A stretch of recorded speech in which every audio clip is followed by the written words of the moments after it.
Hello, everybody. Welcome back to the Defuse. I'm Alan IHOLDSHIFT on a Frio. I'm Austin Visions Neil. It's been a minute since we've been able to run this show. I mean, the last time we would have been Wednesday, but we were too busy doing North American Challengers, and I was not about to go from what was like a 12-hour casting day into editing graphics and to try to get this show live in time. So this is actually going to be the only episode this week with Easter coming up on Sunday. I don't know about you, Visions, but my family will be in town, so I will be preoccupied from the day. You got any plans this weekend? Yeah. Well, we went back in lockdown in Canada, so it'll Wait, just be did you really? my dad. Yeah, we did. But Oh, so I won't be man. seeing my extended family, but we'll be doing something with the fam Sunday as well. So it should be good all around. But I mean, we have Call of Duty on as well at the same time. So like, man, it's just like endless entertainment, Alan. We just get it all I every feel week. like Every I weekend. could like lock you like up like in a Tibetan monastery somewhere, but as long as I give you Call of Duty to watch, you'd be fine. You'd be happy with it. I'd survive. Yeah, that'd be good. he said, I'll survive. No problems. No worries. What's up, to everybody? Welcome back. Like mentioned again, this will be the only episode this week, but we've got a lot of topics to talk about, including stuff from challengers. So let's get right into a little bit of First Blood. First Blood.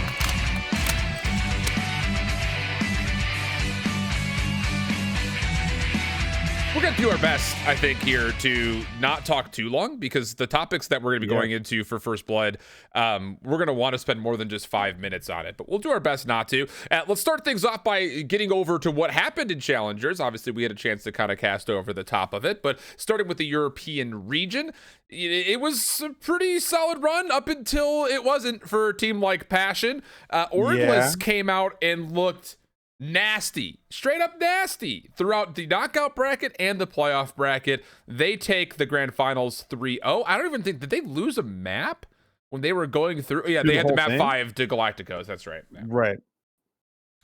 That was pretty wild. I feel like, I mean, everyone just pretty much had Passion at the top because they went through the entire season flawless. So it looked like these guys were just going to be able to kind of carry through and win out, but wasn't really the case. And I feel like this is kind of what we get a lot of when we get towards the playoffs portion, where it's a lot of these teams or players that start to step up on the day, but also have a lot of this preparation. Like you had, an entire season to go back on and kind of look at what Passion was doing. And I feel like Orgless did a really good job at being able to break that down and limit their chances to be able to actually, find themselves in a position where they're in control. They were kind of always battling back. I thought they were also just being matched in the slaying power, which was the one thing I think that team just really had, is all four of them were popping off at all times. So it was really nice to see Orgless kind of come out with the fire and take 3 straight maps, which I don't think anyone was really expecting whatsoever. I'm glad that you touched on the fact that for Passion, one of the biggest keys to success through the regular group stage was the fact that they were kind of, again, EU has not been playing with the QBZ at all throughout this stage. So that is important to also mention. But for Passion, we spoke so largely about the fact that they were running 3 SMGs throughout the majority of maps, and they were running through teams. I mean, the speed and tempo they were playing at was not being matched whatsoever. And Orgless come out, they run a pretty much traditional 2-2 throughout a lot of their knockout bracket as well as the playoff bracket run. And they looked like they just were able to figure out what the lockdown looks like when you're forced to essentially run double Krigs throughout a lot of the maps. That was something that Passion was not able to fully kind of find a way to battle up against, simply due to the fact that they were so used to just kind of sending 3 individuals at you, and eventually one of those 3 will find an opening, and that will either be enough to flip spawns or kind of build some sort of a pathway for the rest of the team to come in behind and take advantage. So that does not happen. So Orgless finishes first. They get a 3-0 clean sweep versus Passion, who obviously finishes second. And then down to the 3rd place match, Los Galacticos, former Team Rams, they find a 3-0 versus what was Team Moon, now picked up by Obtained. What were your thoughts on the final 4 teams that make it to the playoffs? And also, just to kind of re-hit that, they also secure their spot in stage 3 because they make the playoffs.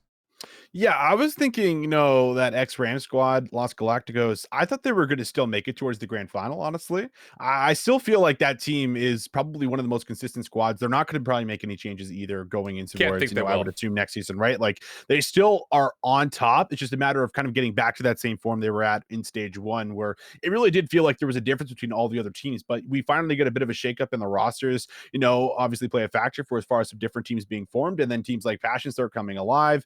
We see Orgless do, very similar things to what they did last season, even though that they didn't have a good stage 2 through all of their league games. But my big takeaway was the fact that I expected Los Galacticos to make it in towards the grand final. They fell short. They didn't. The game 5 starting to get away from them now, and they're not clutching them up like they once were. Yeah, I totally agree with you. So we'll see what happens. Again, those 4 teams will make it into stage number 3 without having to go through the qualification process. Over North America, Fantastic Four living up to their name as we kind of saw them running through the group stage. They looked incredible, even with roster swaps kind of throughout the entirety of the stage. Not necessarily voluntary, but they were able to still find a way to make that work. No problem. A 3-0 victory versus Easter. Now, granted, the 3 maps that we saw were pretty close outside of the control, and even the control rounds were still pretty close as well. So thoughts on Fantastic Four finding their first championship? Well, I mean, I feel like it was either between them or Easter, right? Coming in towards what we saw through the season again, it was like these look like, you know, some of the hot players and teams that we have kind of coming in, the favorites for sure. I thought that it was interesting, one, that we even had Easter get towards that grand final, but the way they played them was extremely close. And it comes down to, you know, a couple of small moments that could just change a little bit different for them. And we see maybe a game 4 and maybe even a game 5, right? But I think a big thing that we saw from that grand final was the fact that teams that go up against that Easter squad come out really hot. When they come out hot, they're able to take a couple of maps early. And then it feels like Easter are battling back. And sometimes they look good when their backs are up against the wall, but sometimes, you know, the pressure kind of seeps in and you have too big of a lead that you can't overcome it. So, I mean, I thought it was really interesting, the fact that they're able to do it, but Fantastic Four with the roster changes coming out with a win. Unbelievable. That alone is actually pretty mind blowing with everything they went through that entire stage. Yeah, incredible composure, because we were having questions during the second week of the stage, like would this team still be able to hang? Because they had to make 2 changes really within the period of a weekend when Standy had gotten picked up and then Jimbo was no longer eligible to play. So incredible stuff for Fantastic Four. Easter, though, I mean, I think we have to go ahead and label it one of the best reverse sweeps I think we've seen in the Cold War period versus the New York Subliners Academy. All 5 maps were so damn close. They finished through and get second place overall, but I think we're still some questions. I mean, the consistency was just not necessarily there from a lot of their roster in my mind. Yeah, I mean, I think first off, Subliners should have won that, right? Like, oh, for sure they should. That is tough. Yeah. When you go back and you think you are 2-0 up in the game number 3 control, and you just got to close out one more, and well, it's a defense coming up too. Like, you're looking streaks. Good. Like, man, yeah, we got all the streaks are just. We could probably do a whole First Blood segment on that alone. But for real, it was. I feel like really interesting to see how they were able to do it, and it comes back to the veterans, man. A lot of people forget, like Jared John back in the Black Ops 2 era, right? And then you combine that with the other 2 guys, Gravity and Fellow. There's a lot of composure. There's a lot of maturity on that roster. So it doesn't surprise me that they're able to do it, but it's the fashion that they're able to, in fact, pull it off. So, I mean, that was just insane, dude, Alan. I mean, I'm just glad we got to gas it, right? Like, it was so insane. Hard save. BBG would finish 3rd place, winning that 3rd place matchup over the New York Subliners Academy 3-1. So it's Fantastic Four in 1st, Easter 2nd, Built by Gamers 3rd, New York Subliners Academy 4th. All 4 teams, again, they also get immediately inserted into stage 3, which the next thing coming up for challengers will actually be the Cup this next Sunday. Not this Sunday, but a week after Sunday. And then after that, the Friday is the elite qualifiers, where the other 4 teams that were in stage 2 will have to go through relegations and play through that qualifier again versus the next 12 teams in overall pro points, just in case you're unfamiliar with that. I'm not gonna lie, we ran that segment long because I forgot to keep the timer on, but I wanted to make sure the timer was still looking good. So that's kind of what happened right there. Let's talk about things that are going on in the CDL though. Up top shakeup going on with our 3 quote unquote top teams overall. Started off with yesterday, OpTic Chicago, Dallas Empire, 2 3-0s, both competitive, but 2 3-0s nonetheless. And then the Atlanta FaZe get upset in 5 today versus the Los Angeles Guerrillas, only winning 2 search and destroy rounds in the process of both the search and destroys that they played. I'll let you go where you want to. Where do you want to start with this kind of this bag of top 3 teams that we kind of have labeled them as? Well, I almost want to start with the fact that I don't think anyone was expecting the results that we kind of got, right? Like, I feel like if you kind of just went back in time and you just saw everything that was taking place, and then you fast forwarded to, you know, now you'd be like, what just happened to these the same teams? Because I feel like OpTic and Dallas were maybe still favored, but I didn't think it was going to be hot 3-0s, right? That's not what I was expecting to come through. And then the fact that FaZe fall and look a little bit, I don't want to say lost, but it feels like maybe struggling in search and destroy is I think overall really insane. So, I mean, I don't even know where you want to go with this, Alan, because this is just absolutely mind blowing. The fact that we get the results that we do. Well, let's just start talking about the Dallas series first. We'll kind of run through these kind of individually. So Dallas plays up against Florida. It's a 3-0 as mentioned, but it's about a 35-point game in the hard point. It's a round 10 search and then a round 5 control. So again, it was very competitive all the way through. I will say this much. Whereas that first opening hard point on Checkmate, I thought Skies was just going to do it all himself. I mean, he was unreal. But the thing that I keep going back to when I talk about this Dallas Empire squad is that there are only rare moments that you start to see one player even having a bad game, let alone the entire squad. They are one of the best overall 4-man teams when it comes to consistency right now in my mind. And at the end of this, that was what really resounded for me, was the fact that as a collective 4, they were all playing at the same level. And no individual from Florida could supplant that mindset from Dallas, it felt like. It really couldn't. And I did feel like Shotzi also did come out hot in that first map too, which was something that, like, I don't know, it hasn't really been talked about too much this year, right? Because Shotzi has just been the player that's like, he's got the best movement in the game. He's untouched. He's too good, right? Like, that has been the narrative, right? I think, surrounding him. But I don't think we've really gotten a lot of, you know, that same Shotzi from last year that we did this year. But now that we're a few months in, that's where Shotzi started to come online last year, and maybe where it's going to start to come together this year. So I think that was nice to see. But yeah, tough one, I feel like, for Skies, who was finally able to also kind of go back to, well, his roots as well, coming off the last year as well, where he's just taking over the map with an AR, but not enough when you have all 4 players who just understand what they need to do at all times. And there's just so much trust built into that team as well, that it's so difficult to find any wins against them unless you're all playing just as consistent as they are. I want to ask this one small question, because we got to talk about Chicago and Atlanta. But for Florida, do you have any concerns about Neptune? Because outside of the first weeks or so, we haven't really talked about him a lot. And he had really slow starts to all 3 maps, to where it feels like he has to warm up to the competition level that he's playing at when he's playing up against teams like Dallas, Chicago, and Atlanta. Yeah, I would say I'm worried, because we looked at Neptune, you know, on the kickoff tournament, and we're like, oh my God, like, MVP. Like, we were saying, like, who's that early MVP forms? Like, it felt like he was in that conversation. And now, yeah, he slowly kind of dips off and hasn't been as good as he was. Maybe we should have had a topic specifically for that. Maybe we can throw that in there for viewer questions or something of that nature. But then looking at Chicago, they play up against a very good Seattle team. But the most encouraging thing about this series for me when it comes to Chicago was not the fact that Dashy was playing really well, which you want to be able to see that if you're a Chicago fan, but their search and destroy looked great. Now, granted, they're playing on their most rehearsed overall map, on a map like Checkmate. Their losses have been 2 losses at round 11. So this is one of their best search and destroy maps overall. But they felt like they were coming out with a deeper playbook this time, and they were able to execute it on it very nicely. So that was where I really kind of walked away feeling much better about Chicago as a full. Envoy, dude, it feels like he also, you know, he found moments where it was like, yes, this is the Dylan that we come to know and we come to expect when we're watching competitive Call of Duty with OpTic. So I thought that was really nice to see, because I feel like he's been on a bit of a slow streak for as far as the last couple of series. And when you do look at that OpTic roster, I feel like a lot of it comes down to the routes that Envoy's making in hardpoint, or, you know, the big plays that he's making with the bomb, or overall in search. So I feel like that was really big to see for as far as what we got out of OpTic overall. And it was important that they 3-0'd Seattle, because Seattle, they've been looking better, but we needed to see something convincing from this OpTic squad to kind of say, okay, they can still hang. They're not over by any means. And that's terrible news for Seattle, by the way, who's likely going to be in a tiebreaker situation when it comes down to it. I don't know if it's head-to-head map counts or overall map counts, but that's going to hurt them one way or the other if there is that kind of 3-way tie for like 3rd or something of the nature. And then to kind of close things out, we already talked a little bit about Atlanta. The search and destroy was appalling, but I actually was more impressed, I think, with LAG on the Apocalypse hardpoint. For a team that... Oh, the comeback.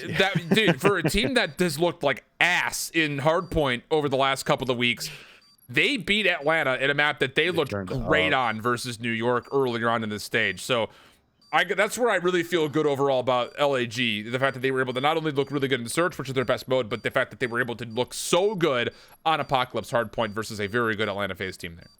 Yeah, the thing is when you play Atlanta on those kinds of maps, like you have to match the front line, which is I think a big difficulty a lot of teams have because, well, Simp and Abizi, right? Like can't really match that too easily. So it was nice to see that happen. And I'm pretty sure there was something that I saw where I think it was like after it was, I think 90 to like 160, something around there.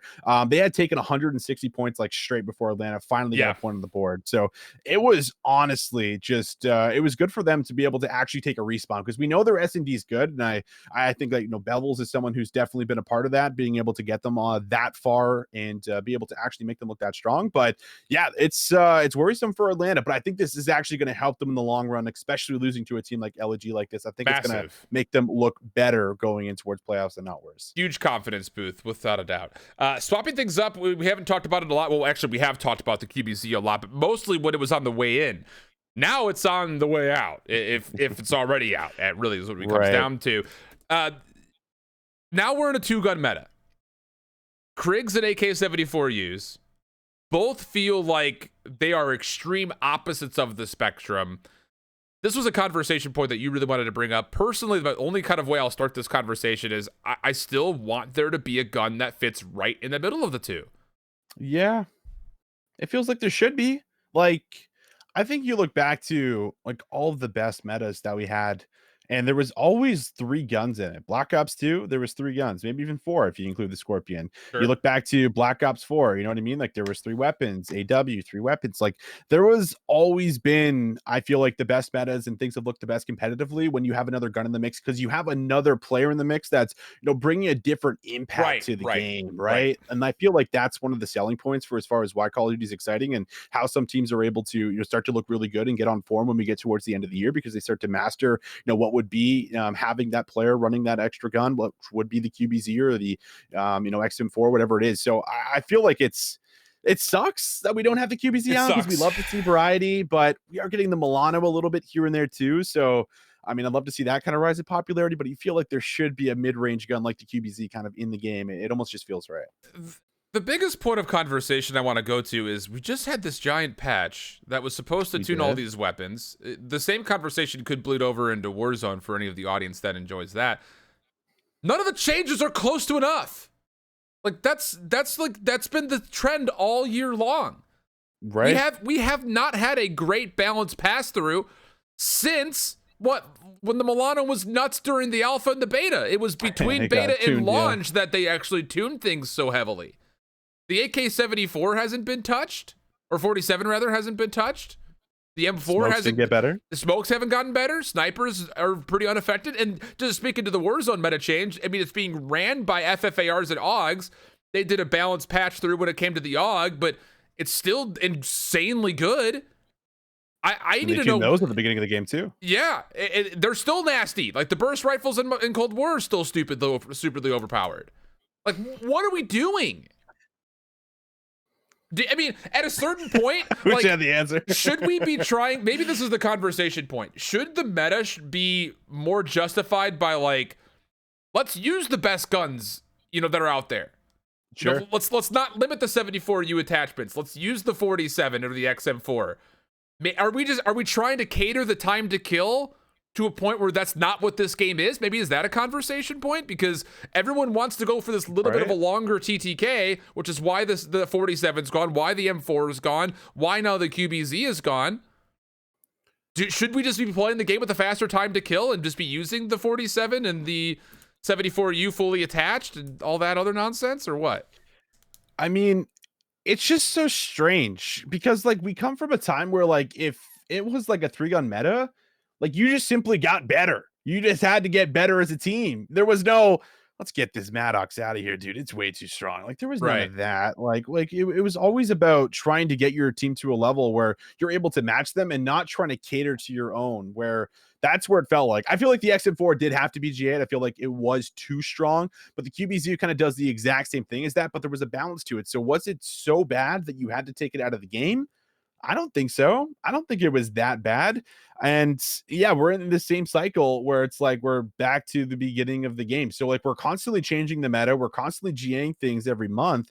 And it's like we're playing a different game. we're playing a different game. Like I'm thinking for the player's POV, like for us, doesn't really matter. We're going to call the guns out, we see them, right? Like it doesn't matter, but I think it's frustrating, you know, being a player and understanding what it's like for these guys to have to constantly relearn that and get the best at it. And it's like stage after stage is that there's a new one. So I think so problematic. The one thing that you said that actually, because that whole take for me when it comes to time to kill versus GAing and stuff like that was literally off the cuff, off the top of the head. Maybe there is something to be said about the fact that those weapons are just too easy to use in Cold War. And maybe the reason for that is because those weapons are built for Warzone first. Yeah. Like, I really do believe, and I really hope that when we get into this next title, World War II 2, you know, Vanguard, whatever it's going to be called, that Warzone just separates, because people in the Warzone community are saying there are so many weapons, and the Cold War weapons are all that's being used right now because they're so overtuned. Do you really want to go through another cycle of, okay, now Sledgehammer's going to get a try at what Warzone looks like? Like, I feel like you just got to let Warzone be Warzone and get Call of Duty back to building Call of Duty for Call of Duty. Stop building it for Warzone. Maybe that's the big problem we have. And we talked a lot about how the attachments on the weapons are literally built for Warzone. They're not built at all for Cold War multiplayer. They're literally built for Warzone. Bullet speed? Like, when have we ever had bullet velocity attachments until Modern Warfare? Think we have. Yeah, until Modern Warfare. And that's just to try to make so that when you're in the war zone, shooting from rooftop to rooftop, you have like hit scan weapons in a battle royale, dude. I don't know. I lost my top on that one. I did not expect to go down that rabbit hole, but we did. We did. We're there. All right. We'll cool off for a second. We got Chakra Talk next, Alan. It's here. Let's go, baby.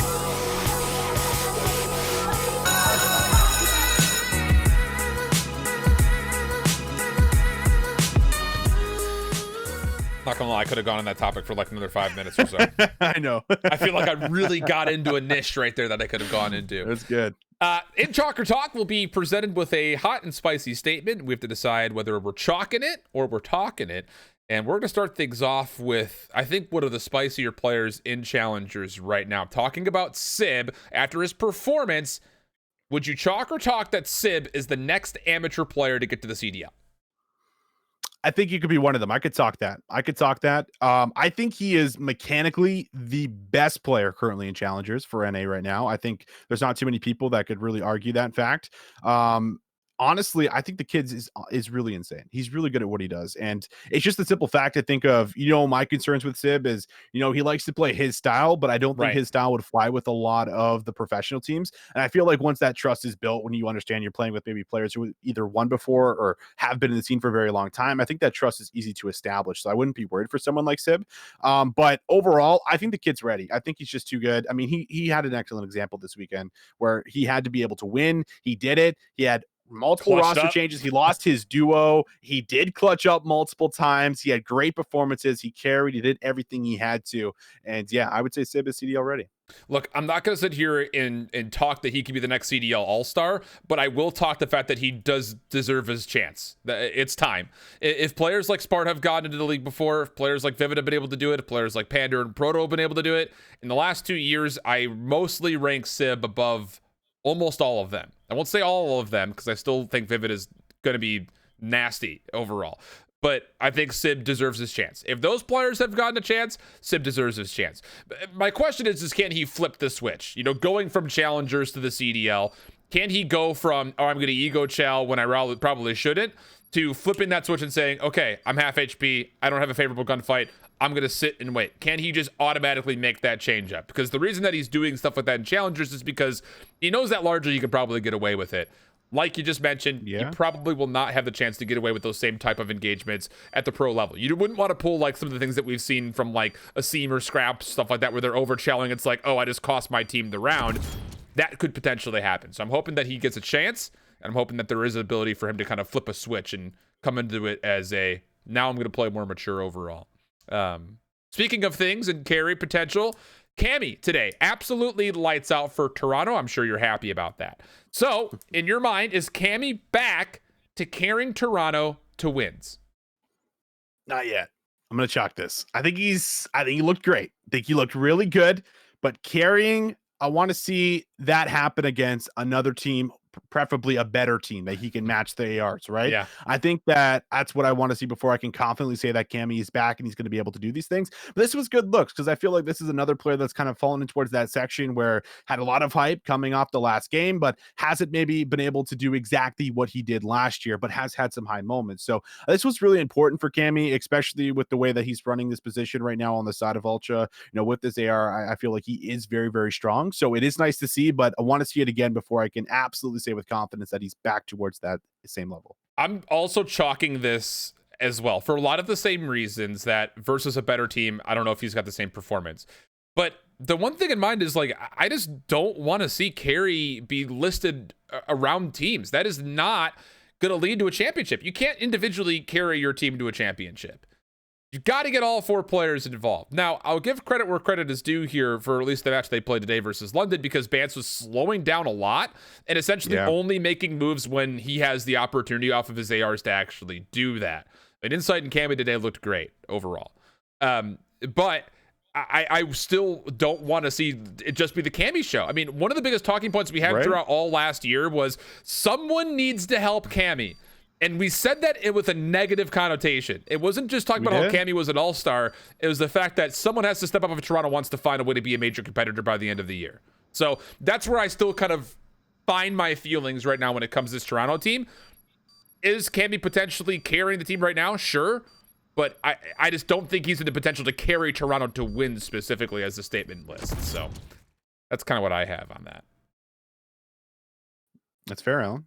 I bet. With the 3-0s that we saw, 3 of them out of the 4, and also the fact that we had that map 5 win from LAG with a big upset, do you think that with the results, we have now been seeing a new skill gap starting to divide the CDL teams? Don't think so. I think I'm going to chalk this. I don't think a new skill gap. I mean, it's kind of funny. Maybe it's just the trend of the fact that we're during the week games, so everything just feels like 3-0s. Then we get to the weekend, those are the game 5 bangers. That's almost kind of how it's worked out really for us. Feels but that way.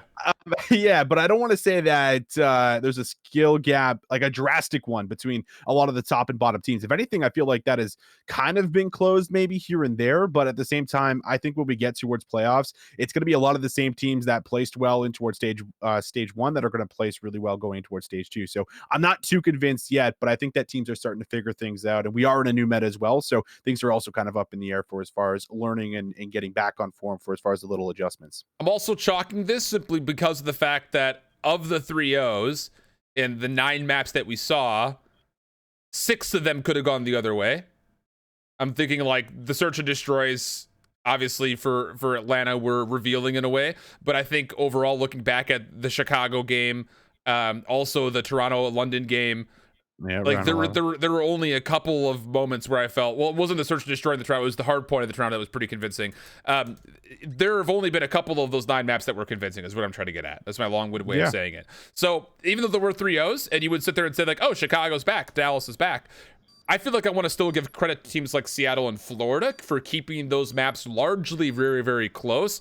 And like we just got off talking, Toronto 3-0 in London, I don't think is one that would sit there and wait that, okay, London's back to being an awful team, because again, some of the maps were pretty close overall. I think that after we get through stage 2, there will be certain teams that will be able to work the double Krigs or triple SMGs into their setups better than others. So there will be another learning curve.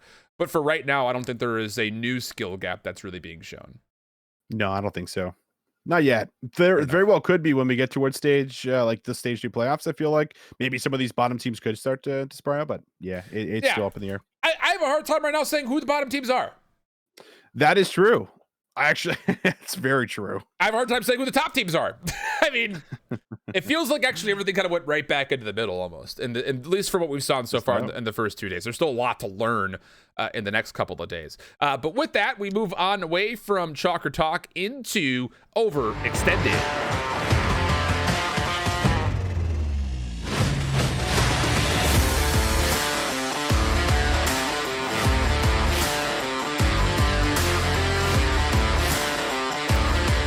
Oh boy, Overextended. I still love, that's like my favorite transition by far. Like it's not even close. Like that transition is so sick with the music and everything. It's just really, really saucy.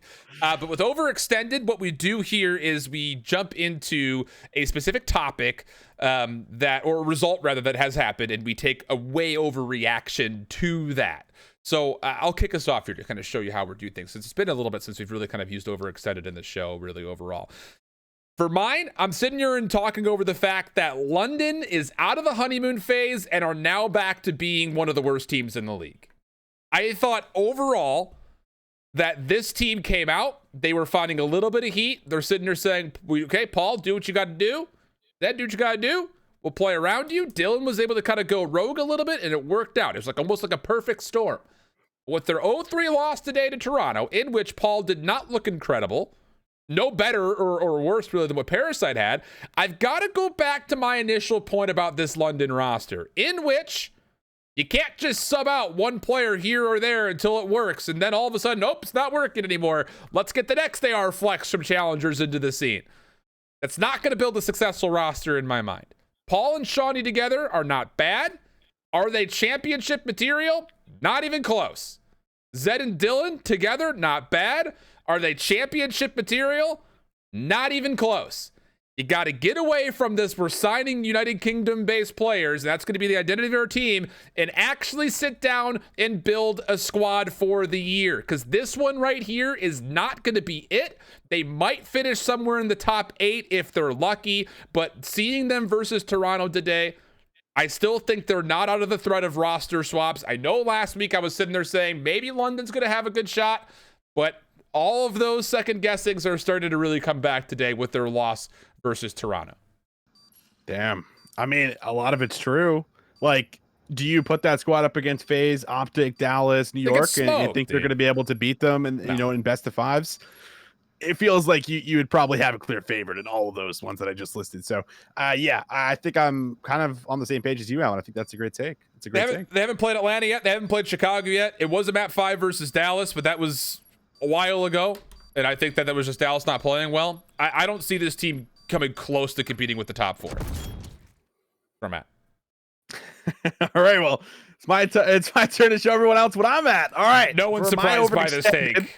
Yeah, so I'm going to try to back this one up. Obviously, I have to, but this one's interesting because obviously I could be very biased for it. But I think that Toronto actually has it in them to be able to take down top 3 teams. And now that they've actually let go of Methods and Insight's been able to come in, I feel like he now will be able to kind of ignite this roster and actually bring them together, because one, you have a lot of chemistry between Insight as well as Kleenex playing off each other when they played in Black Ops 4. And I feel like now that they've gotten more and more reps in, and based off a lot of their scrims, actually things have been looking pretty well when they're going up against some of the top teams. So overall, I'm saying that these guys do have it in them to be able to take down a FaZe, a Dallas, a New York, an OpTic, if it were come down to a best of 5.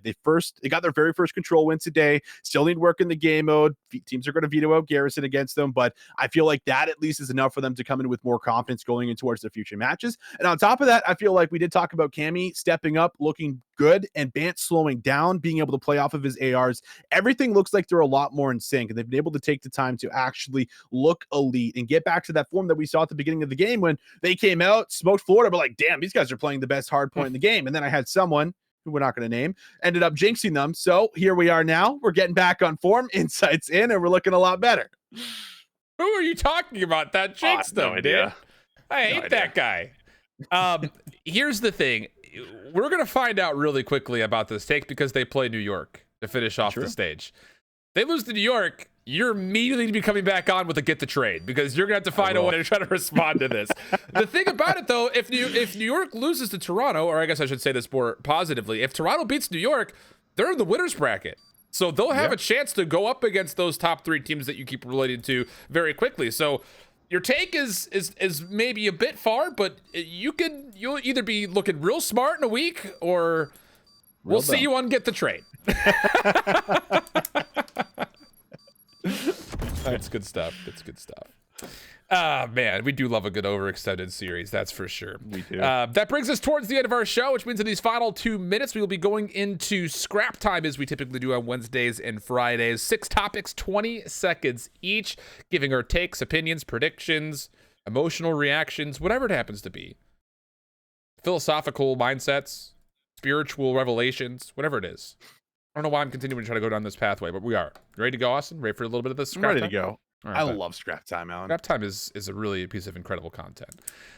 Let's go ahead and jump on in, starting off with the fact that, hey, I just mentioned it, London, they signed Zed for the entire year. Thoughts on it? Not a fan. Not a fan. I think there was better options. I don't think Zed's been performing the best, but with time, maybe they could still scrape by a top 6, but not a fan. I think overall, I use this as a way to say there must be something really going on with Alex, and I just really hope that everything is going okay for him back in the United Kingdom. So best wishes to Alex in that. I also don't like the signing. Hey, speaking of LAG, I mentioned it. I've been talking about it. They're fine. They don't need to make challenges. And how about Bevel's coming through S&D Mastermind for the 12-2 overall today? He deserves some credit. Apathy gave him a shout out in the interview as well for making sure that they're on point. I love the fact that this is now coming in towards the conversation because Bevels is a fantastic S&D player, and now LG is showing it. Speaking of showing things, what are we doing with this academy roster that LG has? We're chalking it. Chalk or talk, just chalk. That's it. Literally sidewalk chalk right there. Now, I mean, there was rumors that they were going to be making swap ups. Then they were seen in scrims playing together still. What are we doing, Los Angeles Gorillas? You've got some success going on to the CDL.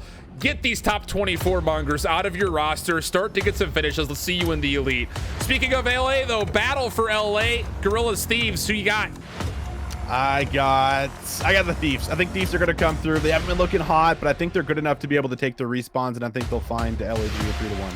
I've got the opposite. LAG beat the Thieves 3-1. I'm still not sold that the Thieves have had enough time to get Venom into the system that they want to actually play. So I've got Gorillas still holding strong. Big one here. Group B, Minnesota, Seattle. What are you thinking? Minnesota, I still think that Minnesota is going to run on this high. I think they've been looking good. They're solid, and they're going to come out with this one, I think, with a 3-0. I'm going to go Seattle.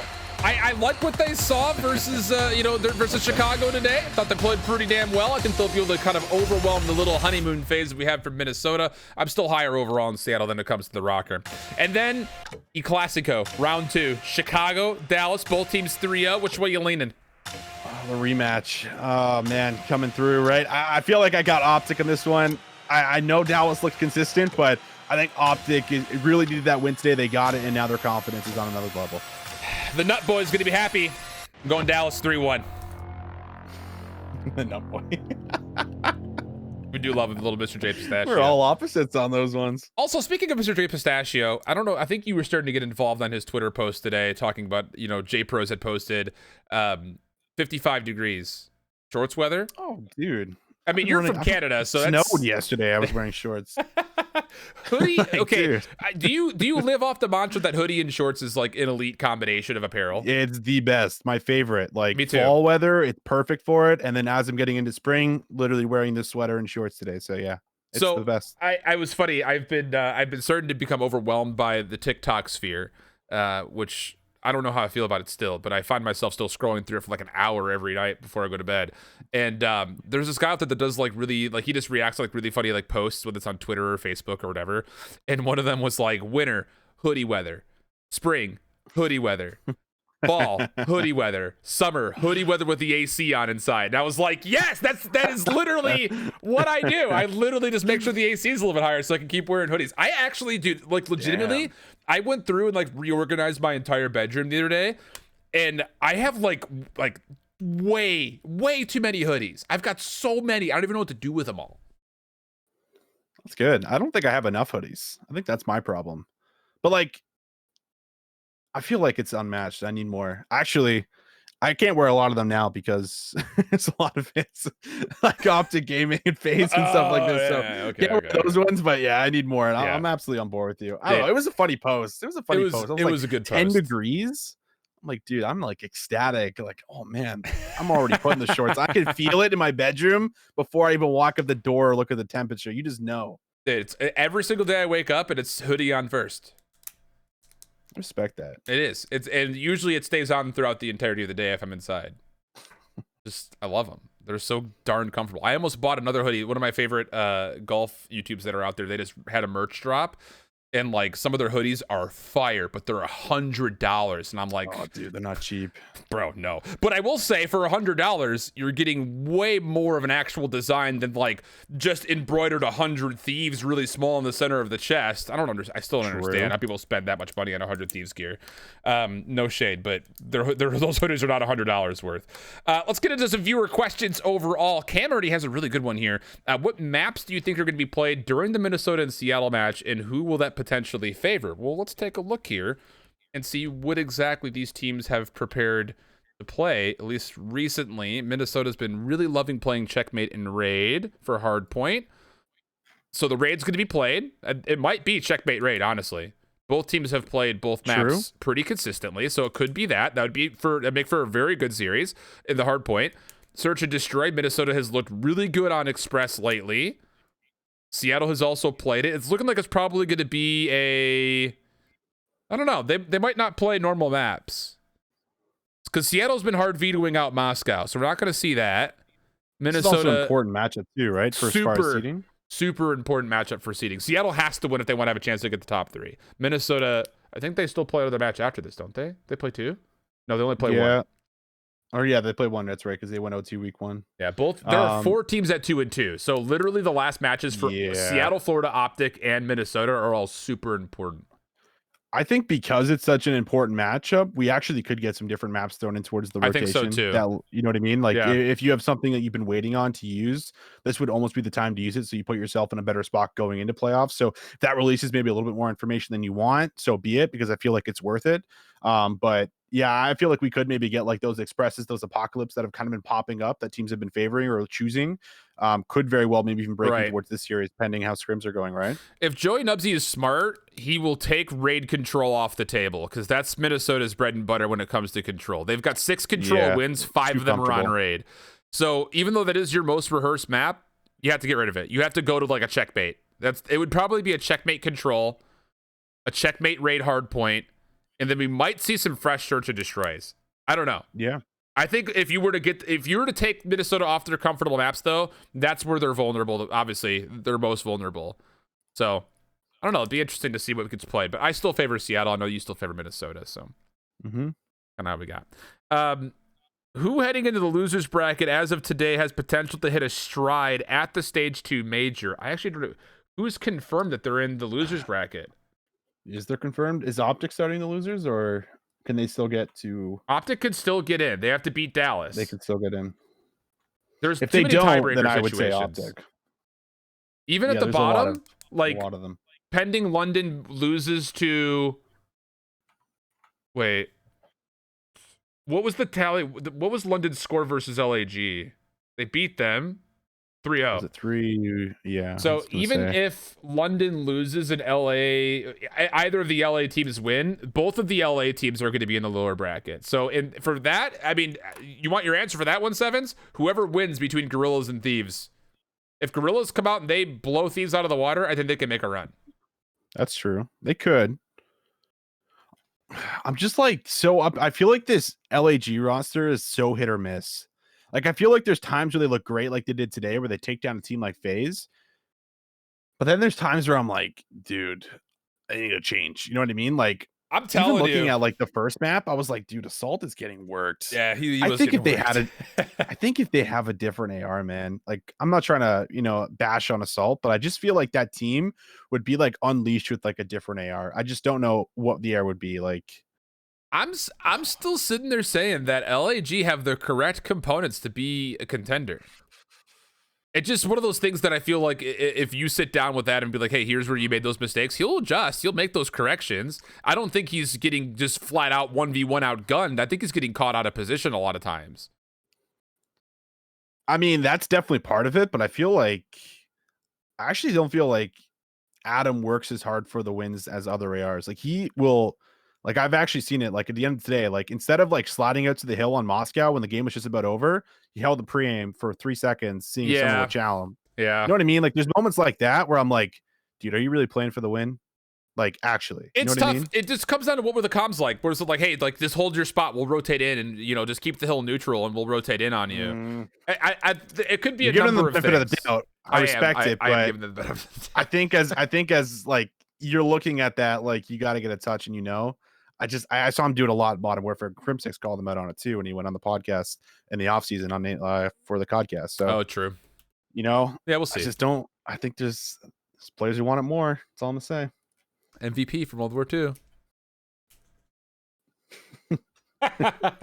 20 years ago. Let's go. I still believe this Gorillas roster have the right components. Just comes down to using them correctly.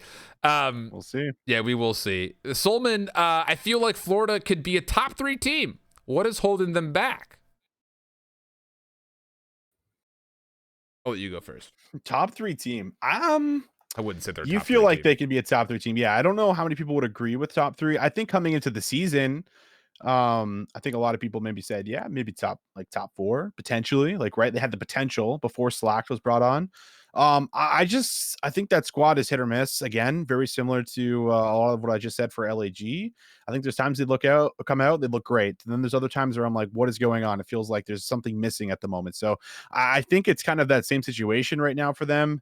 I honestly, it just feels like they're not consistent enough, right? Like there's times where Awakening is just going absolutely nuts and they're losing games. Or Skies, for example, on the checkmate, like he's taking over, but one player is not enough. So I think really to sum up that entire long-winded sentence was the fact that they're just not consistent enough as a core. All 4 players just don't always bring it. Did you happen to see the Florida Mutineers post today? Where Havoc jumped in. When Havoc replied, ratio us or whatever it was. Yeah, dude, that was so funny. That was so funny. I mean, I'm interested. We actually didn't talk about this. We should have fit this into the conversation point. This is getting a little bit off tangent. But Gen G 2.0 coming back together to play in Challengers. Havoc, Mox, Major Maniac, and who am I forgetting? I can't think of the 4th right now either. Nagafin. Right. Poor Nagafin. Yeah. I don't know how I feel about it. Because I look at this game and I think, okay, Black Ops 4 is similar in some sense, right? For as far as at least a lot of the tempo and pacing kind of now, especially with the subs and getting a little bit more freedom without the QBZ in the meta and the XM4. So I think there's potential. Can they make it into a elite? I would say probably, but I think there's still a lot of other teams that are just going to be stronger than them. Look, the individual parts of that team, there's not a lot of positive we could say about what they've done so far in the game. But if they were to come together and then that was the light bulb moment for a lot of them, Major Maniac needs to play more aggressively, Havoc needs to play more around his team, Mox needs to figure it out. That would be great because all 4 players, I think, have a lot of potential. And we've seen that over the last 2 years. But this year, none of them have been really any good. I think that the problem, again, is going to be speed and tempo. It's the same problem we've talked about largely. I mean, Mox slow. Major Maniac has been playing very slow. Nagafin, I really can't say much. We haven't really watched him play a lot this year, I feel like. And then Havoc, we only really saw play at the beginning of the year. So I'm hoping that they figured out because I would love to see that team do well. It just comes down to can they get on the same page and actually put some tempo into their game? That really is the question. I think Nagafin's also a really good in-game leader. So that's what they need, right? When you're thinking of Major Maniac, who's, kind of on the quieter end, Havoc will kind of maybe fall into that as well. You'll talk about when he's making plays and you can definitely communicate well, but he's not like an in-game leader per se. Maybe in S&D, he'll make some shot calls. So I feel like it could come together. I mean, there's enough talent to say that they could make it in again, but I would not be surprised if they make it in towards stage 3, but I mean, at the same time, I would be surprised if they're able to actually rise to the top in all of the teams that we have. Yeah, I agree. The best way I mean, especially considering the teams that have found success, what has been the main reason that they found success? They're able to find a lot of high tempo. That's the kind of big thing. Sure. Get Midnight back together while you're at it. Rest in peace, Jet Li, dude. I still, to this day, every now and again, it'd be every month and a half, 2 months or so, I'll just shoot Jet Li a tweet or be like, Jet Li, I hope you're doing well, brother. I miss casting that guy. He was so electric, dude. He was so much fun to watch play. Oh. He was he ran the grab slam, right? For his team? He did. Oh, it was actually so fun. Dude, that team was nasty though. Disgusting. They hit different. It was Jet Li, Brack, Llama God, Parzellian, and Envoy was on that roster. Right. That's if that roster stuck together, that roster's top 3 on the year. They were so good. It was Sometimes you just get those teams that just like play off of each other Out so of well nowhere, where you dude. don't need Yeah. an individual. Yeah. We've seen it almost every COD. We don't anymore because of franchising, but we've seen it just about every COD up to the point where there was. So you always just love to see that.